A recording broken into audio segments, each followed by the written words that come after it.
6:15 in the morning on day 67, hiking Pacific Crest Trail. Some good rest there in that spot. Turned out to be a good camp spot. Woke up this morning, cooked myself some breakfast and had some coffee. And today's the short day. It's 16 miles to the edge of Lassen. And we're going to camp there because it's 19 miles through the park and you have to have a bear canister to camp there. So it's either a 16-mile day or a 35-mile day. I'm going for the 16. That way we can get some camp chores done, get some fingernails trimmed and get some calluses filed down and get some sewing done on socks and gloves that need repair. And then we go into the park the next day, and there's a side trail to a geyser that's right by it, so get to see a couple things in Lassen. So last night was interesting. There was gunfire from the ranch, sounded like somebody was target shooting, and then cattle bellowing, and then this morning chainsaws. So all kinds of sounds. I guess we're near civilization. You can kind of hear the highway too. All right, well, 16 miles to Lassen, and set up camp early.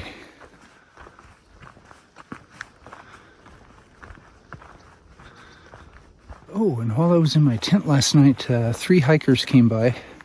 First one recognized me because he saw me walking into the woods at Belden. Christy had seen them on the side of the highway and dropped me off, and then came back and gave them a ride into Caribou Crossing so they could get some showers, laundry, etc. And they remembered her, and first guy remembered me, so we chatted a bit. They were re-hiking this section, or rather hiking this section, because they got in here last year when the fires were burning, and they just had a horrible time trying to, I guess after this fire broke out, there were several others that they had to skip around. They said it was a logistical nightmare trying to get out. And of course last year's when they closed the state of California because of all the fires. So anyway, the main thing is the 3 of them recognized me and wanted to say hi to Christy. Groovy. Hi. And so now we're exiting the National Forest land, the little sliver we could camp in, and going back on the Bacala Ranch land. So that little sliver was all we could camp on.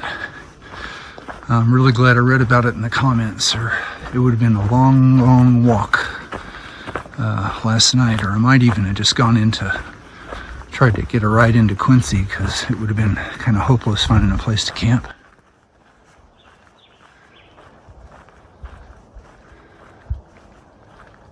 Yeah, so I needed to mention it's getting a lot warmer.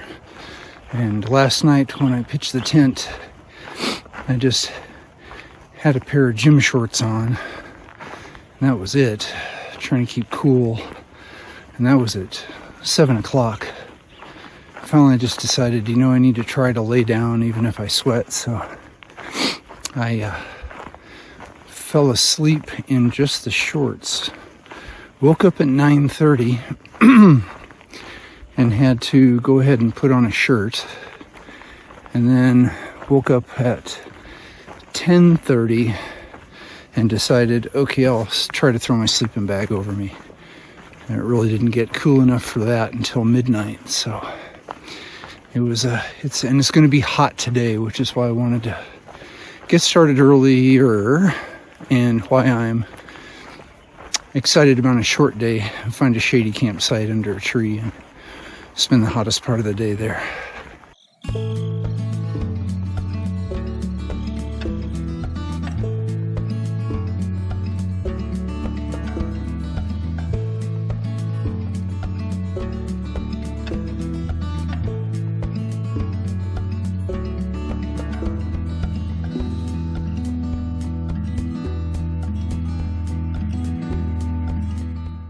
Here are the chainsaws from the lumber companies all around. I've got a lot of these trees red tagged, which means they're probably going to come down.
Just went by a guy back there who was cutting down trees for the lumber company. Solo. So I watched him make the cut, drive the wedges in, and fell a tree.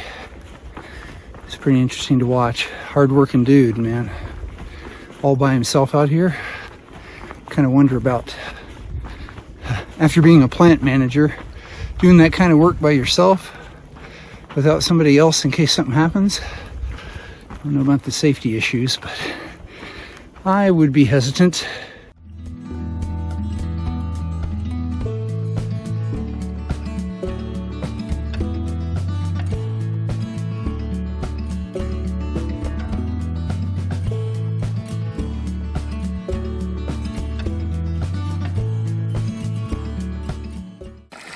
Okay, so we reached Stover Spring about 20 till 8 and get some water and have some food.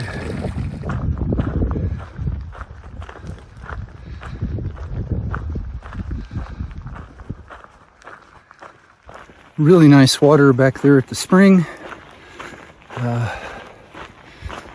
Drank like 1.5 liters and kept a little bit of water for the trip, but it's just under 6 miles to the North Fork of the Feather River and the next water, and it's 11 miles total to the edge of Lassen Park.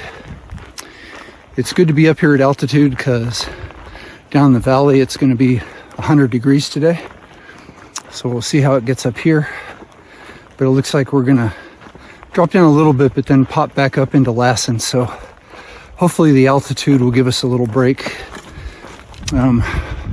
Between 6,000 and 7,000 feet should be a little cooler than down the valley.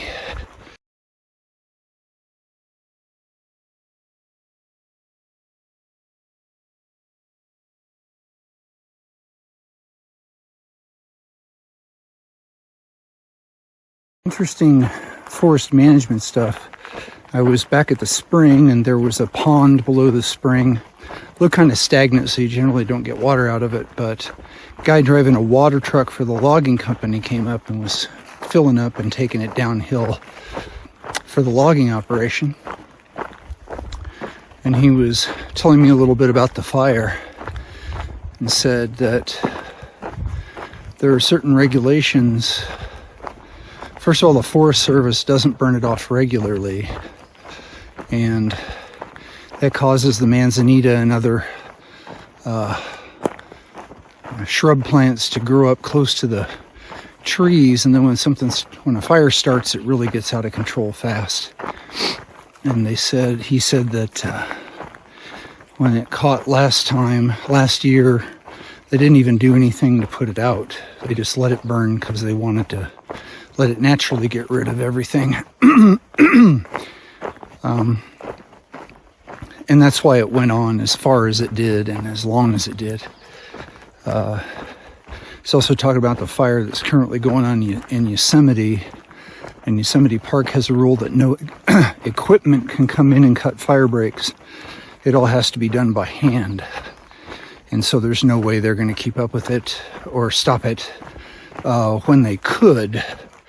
Very interesting perspective. An interesting guy to talk to. But some considerations that, you know, I'm no expert. I don't know anything about it, but it does seem that if they can keep the underbrush under control, then they're able to control the fires. And if you got a fire going, it seems like whatever you need to do to get it under control is what you need to do. If you need to pull a bunch of equipment into a national park and get a fire break cut so you can stop it, it seems like that's what you would do. But what do I know?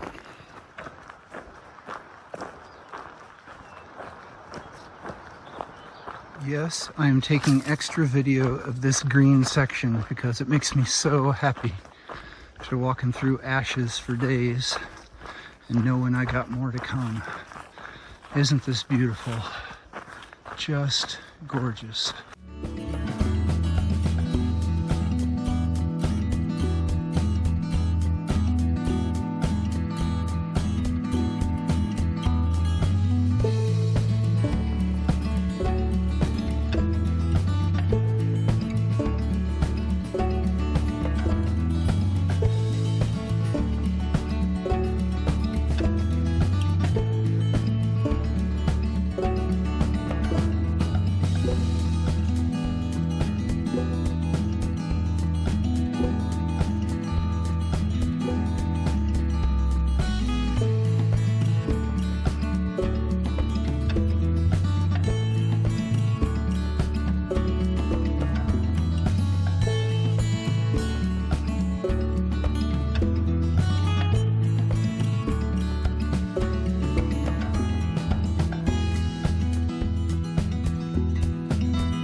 Made it to the North Fork of the Feather River.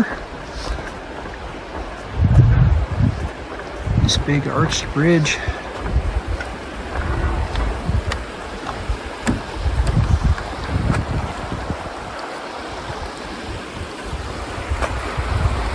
We'll take a break here.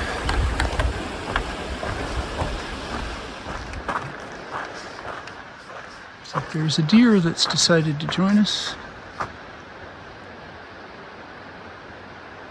Hello.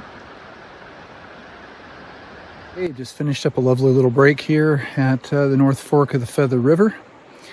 We've got less than a mile to Domingo Spring, which has a pit toilet and a trash can, so I can get rid of my trash. It'd be fabulous. And then it's a total of 5.3 miles to Boundary Spring, where we're camping. So we're making good time. It's about 10:30. So we'll have a nice long afternoon at the camp.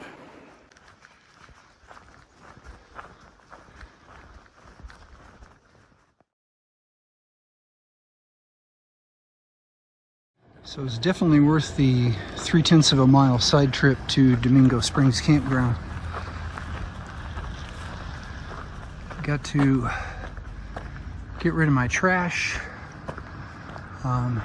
Get rid of my packet out toilet paper, and as I was walking down this road, nature called in a big way, so it all worked out timing wise just perfectly. Okay, 0.3 back to the trail, and then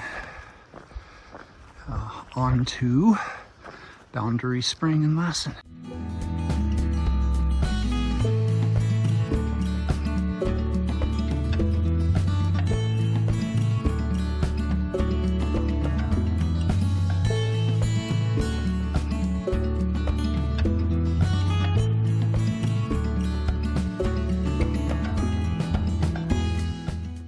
Had some pretty big deadfalls across this part of the trail on the 800-foot climb up to Lassen.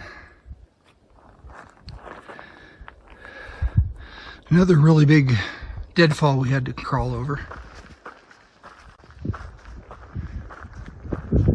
Well, with the heat and the deadfalls and all the fun that they saved just for this climb, I'm happy to say that climb is over. Now we just have a little rollery, coastery, up and down, slight up and downs, 2.3 miles to the campsite.